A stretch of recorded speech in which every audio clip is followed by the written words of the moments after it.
Ha pasado más de un año desde que salió la segunda parte de Chainsaw Man, y también desde que le hice un video glorificando su inicio. Pero, ¿se ha mantenido interesante o ya valió sierra, señor Riata? Yo soy MyPlay, y en el video de hoy hablaremos de los temas de la segunda parte del Pibe de la Sierra. Lo primero es decir que Asa Mitaka es una excelente protagonista. Desde que vimos por primera vez a esa chica insegura, miedosa e inocente, poco a poco se ha convertido en una persona mucho más decidida e imponente. A través de distintos escenarios que pusieron a prueba su coraje e inteligencia, en lugar de dejarse de caer en una espiral de depresión por el demonio que la posee, supo tomar la iniciativa y aprender a utilizar sus nuevos poderes para hacerle frente a lo que sea que venga.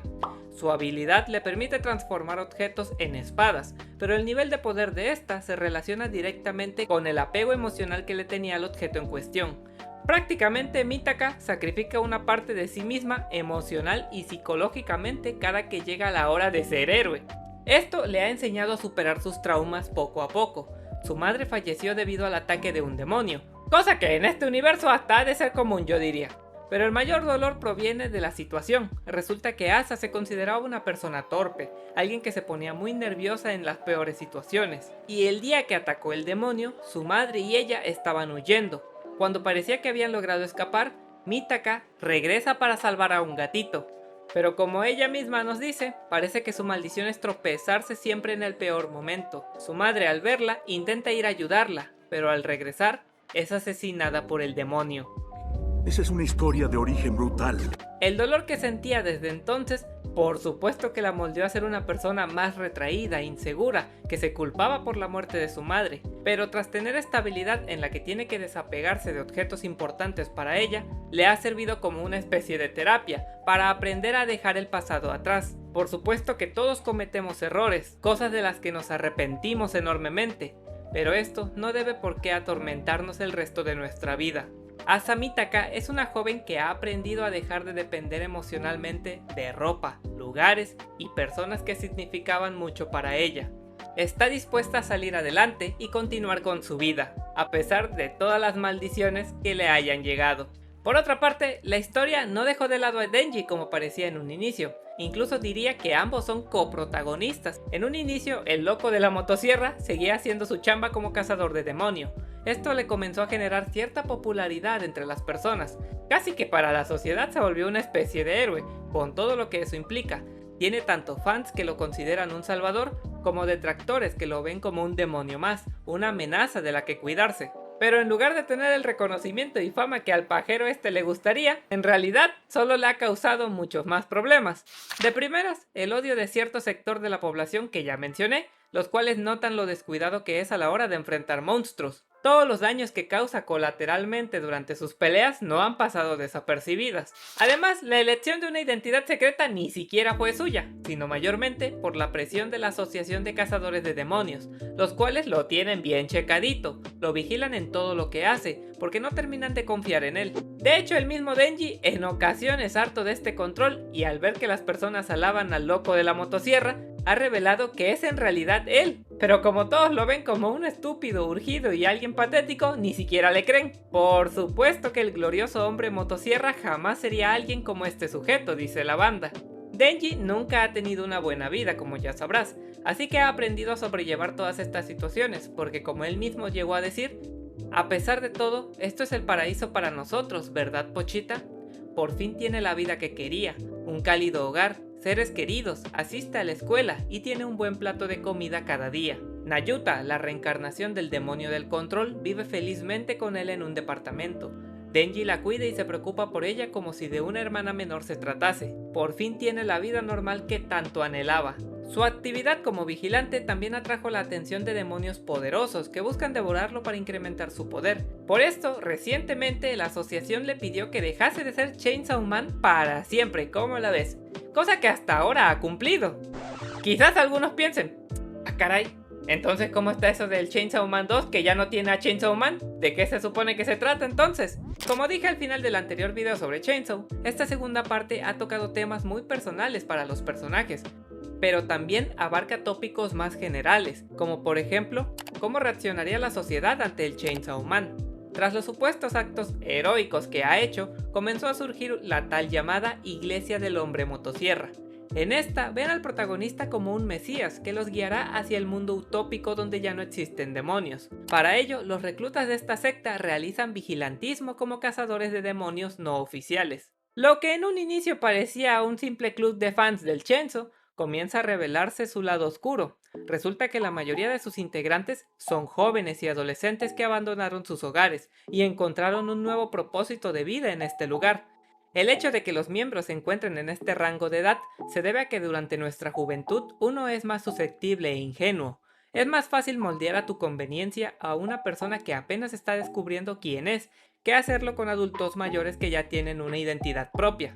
Pero claro que la iglesia daba otra explicación para tener la fe de sus creyentes, diciendo que, por ejemplo, los Estados Unidos son los peores seres del mundo y lanzan químicos al aire de Japón para esclavizar a la población, algo totalmente absurdo, pero que funciona como justificación para que cientos de miles sigan esta secta. Cuando Denji mismo decide ir por fin a visitar el lugar, descubre que tiene rituales de casamiento para jóvenes, que los adoctrinan haciéndoles creer mandamientos que supuestamente dijo el propio Chainsaw Man, cosa que obviamente Denji no ha hecho. Esta parte de la historia es un ejemplo sobre cómo ciertos grupos terminan aprovechándose de la vulnerabilidad de las personas, de sus inseguridades y problemas que tienen, tergiversando la realidad para hacerlos sentir mejor, pero con la condición de tener su fe y apoyo incondicional. Esto no va solo para las sectas, abarca muchos otros ámbitos de nuestra sociedad a día de hoy, desde grandes empresas que utilizan el fanatismo de las personas para crear publicidad gratis y engañosa, hasta creadores de contenido que le dicen a sus audiencias lo que quieren oír, para que estos estén defendiéndolos a capa y espada. Mientras editaba el video, mis fuentes confiables me informaron de lo siguiente que te va a dejar fino. Resulta que Milei es el nombre del candidato a la presidencia de ultraderecha en el país de donde es mi cuenta de Steam. El caso es que el gobierno actual es de izquierda, y así que digamos, ¡uta! ¡Qué bien manejaron al país! Pues como que está en la ruina. Esto provocó que Milei se hiciera fuerte, parecía que el país va por la ultraderecha, y resulta que una política comparó a Milei con Pochita, diciendo que Pochita es un demonio al que los demonios le tienen miedo. Y lo que en un principio se suponía que era una crítica, una comparación negativa, Milei lo terminó utilizando como algo positivo y comenzó a utilizar a Pochita en sus campañas. Esto aumentó muchísimo su popularidad y queda claro que sobre todo en el sector joven. Se le puede ver al candidato al lado de peluches, cosplayers y utilizando a Pochita como un símbolo de su partido. No es broma, o sea, si en algún momento estabas esperando de, te la creíste, o sea, tú estás viendo ahorita las imágenes, te lo juro que me sigue sorprendiendo cómo la realidad termina a veces superando, pero por muchísimo a la ficción. Regresando al manga, en el último capítulo que ha salido hasta el día de hoy que grabé esto, el 146, se revela que, por supuesto, los líderes de esta iglesia tenían otros motivos muy distintos de los que les hacían creer a sus seguidores. Pues resulta que en muchos de estos rituales, en realidad las personas estaban haciendo tratos sin saberlo con el demonio del fuego. El gran plan del demonio de la hambruna resulta ser en transformar a los más de 350.000 seguidores de la iglesia en demonios similares al Chainsaw Man, para que el mundo deje de verlo como un héroe y vuelva a temerle. Porque como seguro ya sabes, el poder de los demonios está ligado al nivel de temor que le tienen los humanos a los conceptos que representan. Lamentablemente, casos similares ocurren en la vida real, situaciones donde personas con diversos problemas económicos, emocionales y sociales han caído en las trampas de estos grupos que les prometen una supuesta salvación. Pero en realidad solo los utilizan, aprovechándose del vulnerable estado en el que se encontraban, usan las fuertes creencias de la gente, agarran su fe como herramienta para fines distintos. Casos donde las personas ya tienen tan lavado el cerebro que prefieren pasar penas, dar lo poco que tienen a estos grupos que se la viven en lujos y vanidades. En las situaciones más horrendas se ha llegado a destapar consumo de sustancias ilícitas, tráfico de armas y casos de abuso infantil por parte de los líderes en los que las personas tanto confiaban. Lo peor es que les han manipulado tanto a algunos que a pesar de todos los cargos, de las pruebas y de que literalmente uno de sus líderes esté en la cárcel, siguen firmes, creen ciegamente en ellos y niegan todos los hechos. Ocurre que muchas de estas personas ya ni siquiera se sienten como individuos, han depositado tanto su fe y confianza en estas creencias que si se llegasen a desmoronar, sentirían que toda su realidad y vida carecería de sentido. Por ello intentan mejor justificarlo de otros modos. En el manga, los miembros de esta iglesia estaban a punto de cometer una masacre solo porque sus líderes les habían hecho creer que todo era por un propósito mayor: sacrificar 350.000 vidas para que en un futuro Chainsaw Man pueda hacerle frente al demonio más poderoso de todos los que existen, el demonio que representa nuestro miedo a la muerte. Como verás, esta segunda parte no decepciona para nada. A mí me gusta mucho más que la primera. Es cierto que se puede llegar a hacer lenta, en algunos capítulos casi ni avanza la trama o no hay grandes revelaciones, pero en general Fujimoto sabe perfectamente la receta para una buena secuela. Estas deben continuar y evolucionar la historia de los personajes. Denji ya tiene la vida con la que antes solo fantaseaba, pero como todo ser humano que nos acostumbramos rápido a lo bueno, no puede evitar seguir sintiéndose vacío. A pesar de todo lo bueno que tengamos, es normal que siempre querramos más. Denji intenta convencerse en que no es necesario y que con lo que ya tiene es suficiente. En los últimos números se ha encontrado en este dilema, sobre si pelear por algo mejor o preocuparse en mantener lo que ya tiene. Pero también las secuelas deben expandir el mundo y lore que se nos planteó anteriormente. Hemos conocido más miembros de la sociedad de cazadores de demonios, vimos cómo reaccionan y los traumas que les generan a las personas el vivir en un mundo infestado de monstruos que casi atacan cada semana. Si anteriormente conocimos a un miedo primordial como lo es la oscuridad, ahora tenemos un repertorio más amplio: el demonio de la hambruna, de la muerte.